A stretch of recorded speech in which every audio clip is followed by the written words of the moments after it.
पहले जनता दल यूनाइटेड अपनी ताकत तो दिखाए, बाद में दूसरे की बात करेंगे। कुशवाहा उम्मीदवार देकर वो चाहते हैं कि हम अपने वोट को बचा सकें। बयान उनका आया है वो स्पष्ट झलकता है कि वो महागठबंधन के लोगों के लिए काम कर रहे हैं। गुजरात में पता चल जाएगा, हिमाचल में पता चल जाएगा कि भारतीय जनता पार्टी क्या है। मुजफ्फरपुर के कुंडी में उपचुनाव और इस उपचुनाव में राजनीतिक दलों ने उम्मीदवारों का ऐलान कर दिया है और इसी बीच नेताओं की तरफ से जीत के दावे भी किए जाने लगे हैं।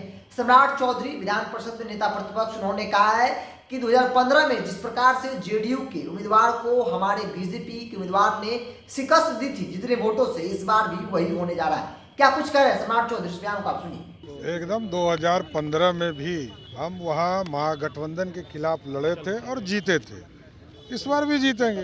महागठबंधन के उम्मीदवार को 2015 में जिस तरह हराया गया था, इस बार भी हमारे केदार गुप्ता जी वहाँ मनोज कुशवाहा जी को चुनाव हराने का काम करेंगे।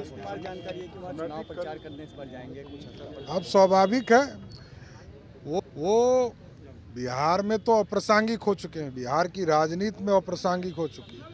मोकामा में आपने देखा कि मात्र 1000 वोट आरजेडी का बढ़ा, इसका मतलब नीतीश कुमार जी के पास 1000 ही वोट है।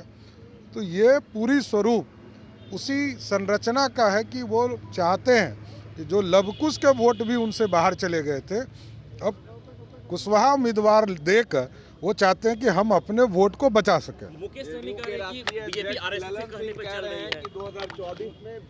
देखिए, संघ के विचारधारा से हम जरूर सहयोगी होते हैं और संघ के जब भी कभी कोई मार्गदर्शन मिलते हैं उसमें कहीं इशू नहीं है, लेकिन जो बयान उनका आया है वो स्पष्ट झलकता है कि वो महागठबंधन के लोगों के लिए काम कर रहे हैं। अरे पहले जनता दल यूनाइटेड अपनी ताकत तो दिखाए, बाद में दूसरे की बात करेंगे। भारतीय जनता पार्टी लगातार अपनी ताकत दिखाने का काम कर रही है। अभी गुजरात में क्यों नहीं लड़ने जा रहा?